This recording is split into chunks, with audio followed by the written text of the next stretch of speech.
बिस्मिल्लाहिर्रहमानिर्रहीम अस्सलाम वालेकुम स्टूडेंट्स। आज का हमारा टॉपिक है चैप्टर नंबर 11 का रिएक्शन ऑफ अल्कोहल्स हमने स्टार्ट किए थे, उसके रिएक्शन हमने स्टार्ट किए थे। उसमें हमारे पास आज का जो रिएक्शन होंगे वो डिहाइड्रेशन रिएक्शन होंगे, जिसके अंदर हमारे पास वाटर मॉलिक्यूल जो है वो रिलीज होगा। ठीक है, हमने देखा था कि हमारे पास ऑक्सीडेशन में भी वाटर का मॉलिक्यूल रिलीज हो रहा था, लेकिन दरअसल वो हमारे पास क्या थे, वो प्राइमरी और सेकेंडरी अल्कोहल जो थे हमारे पास, उसमें प्रॉपरली जो हमारे पास ऑक्सीडेशन प्रोसेस था वो कंप्लीट हो रहा था। ठीक है, लेकिन जब हमने टर्शियरी अल्कोहल की बात की थी तो उसके अंदर हमारे पास डिहाइड्रेशन का प्रोसेस हुआ था, वाटर मॉलिक्यूल रिलीज हुआ था, बीटा हाइड्रोजन जो है वो यहाँ से निकली थी और एक बॉन्ड जो है वो टूट गया था, जिसकी वजह से डबल बॉन्ड हो गई थी। अब यहाँ पर हमारे पास जब डिहाइड्रेशन का प्रोसेस होगा तो बेसिकली हमारे पास एक रिएक्शन में अल्कीन बनेगी, जबकि दूसरे रिएक्शन में हमारे पास एक ईथर जो है वो प्रिपेयर होगा। तो सबसे पहले हम पहले रिएक्शन की तरफ चलते हैं। फर्स्ट रिएक्शन की बात करते तो हम क्या लेंगे, हमारे पास डिहाइड्रेशन कर रहे हैं, अल्कोहल्स की कर रहे हैं, हमारे पास जो चैप्टर है अल्कोहल्स का है। हम यहाँ पर वही अल्काइल अल्कोहल जो है वो लेंगे। ठीक है, अब अल्काइल अल्कोहल में हम यहाँ पर पहले मैंने मिथाइल जो है वो लिया था CH3। ठीक है, अब मैं यहाँ पर लेती हूँ जी CH3CH2। ठीक है, ये मेरे पास क्या इथाइल है, मैं इथाइल जो है उसको ले लेती हूँ। ये मेरे पास क्या हो जाएगा जी CH3CH2, और यहाँ पर मेरे पास OH जो है वो क्या होगा यहाँ पर अटैच होगा। ठीक है, अब जो डिहाइड्रेशन का प्रोसेस होगा वो हमारे पास होगा जी in the presence of concentrated H2SO4 which is sulphuric acid. और ये हमारे पास इसका जो टेम्परेचर है वो हमारे पास एक स्पेसिफिक टेम्परेचर है जो कि होगा इन the presence of 180 degree centigrade. ठीक है, कंसंट्रेटेड हमारे पास सल्फ्यूरिक एसिड होगी। जब हमारे पास इसकी प्रेजेंस के अंदर रिएक्शन स्टार्ट हो जाएगा, हम इसको टेम्परेचर प्रोवाइड करेंगे। हमारे पास हम कहते हैं कि एक बीटा हाइड्रोजन जो है वो निकलेगी। हम कहते हैं कि ये हमारे पास कार्बन जो है ये सेंट्रल कार्बन है, तो ये हमारे पास अल्फा कार्बन है, जबकि जो साइड पे जो हाइड्रोजन होंगी वो हमारे पास क्या होंगी, बीटा हाइड्रोजन होगी। यहाँ पर हम कहते हैं कि ये हमारे पास हाइड्रोजन जो है वो एक्ट कर रही है एज अ बीटा, लेकिन ये हमारे पास एक पूरा अल्कोहलिक ग्रुप है OH। ठीक है, इसमें हमारे पास हाइड्रोजन एक्ट नहीं करी एज अ बीटा, तो ये हमारे पास क्या है जी, एक हाइड्रोजन जो है वो निकल जाएगी। ठीक है, ये हमारे पास क्या है, बीटा हाइड्रोजन है। ठीक है, अब क्या होगा जी, ये बॉन्डिंग जो है ब्रेकअप होगी, ये बॉन्डिंग जैसे टूटेगी, यहाँ से ये हाइड्रोजन और ये OH जो है ये मिलेंगे। ठीक है, और यहाँ से भी बॉन्डिंग जो है ऑक्सीजन की टूट जाएगी।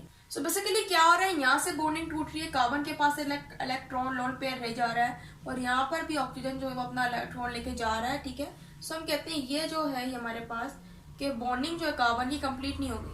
अब इधर हम देख सकते हैं कि ये कार्बन भी 3 बॉन्ड्स बना रहा है, कितने बना रहा है 1 2 3, और ये कार्बन भी 1 2 3, जबकि दोनों कार्बन को 4 बॉन्ड्स बनाना चाहिए। ठीक है, ये तो हमारे पास वाटर का एक मॉलिक्यूल बन जाएगा, जबकि अपनी वैलेंसी को पूरा करने के लिए दोनों कार्बन क्या करेंगे, म्यूचुअल शेयरिंग करेंगे। ये कार्बन अपना इलेक्ट्रॉन लेकर आएगा, ये अपना लेकर आएगा, और एज अ रिजल्ट हमारे पास यहाँ पर डबल बॉन्डिंग जो है वो शो हो जाएगी। ठीक है, हम देख लेते हैं किस तरह से हमारे पास डबल बॉन्ड बनेंगे।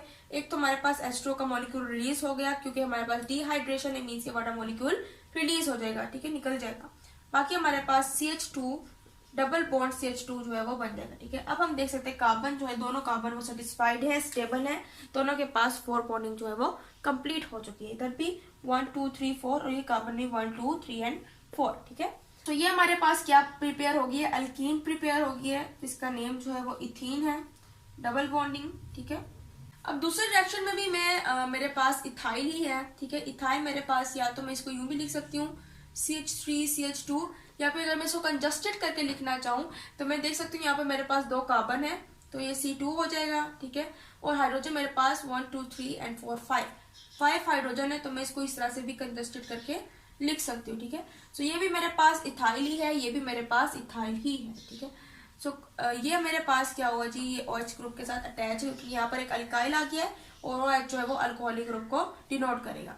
अब मैं क्या कर रही हूँ, यहाँ पे इसके 2 यूनिट्स ले लेती हूँ, कि फॉर एग्जाम्पल मेरे पास 2 जो है इथाइल अल्कोहल मौजूद है, या फिर मैं इसको खोल के शो कर लेती हूँ कि मेरे पास 2 यूनिट्स हैं।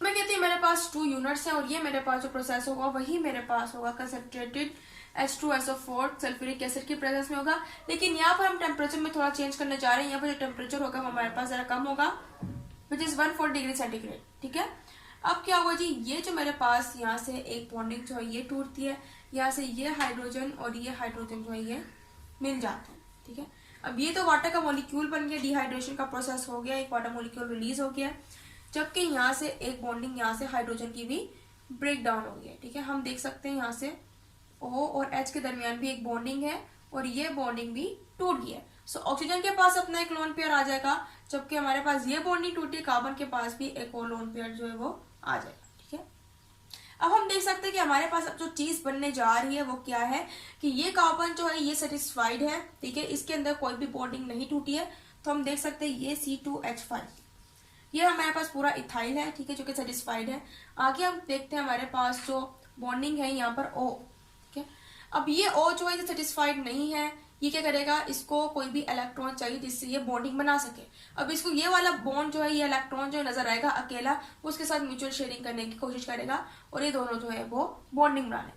सो ये उसका इलेक्ट्रॉन था और ये C2H5 हमारे पास जो दूसरा है जिसके साथ जो OH ग्रुप था वो निकल गया है, ये उसका इलेक्ट्रॉन जो है मिल जाएंगे और ये हमारे पास क्या बना देंगे, एक पूरा ईथर बना देंगे।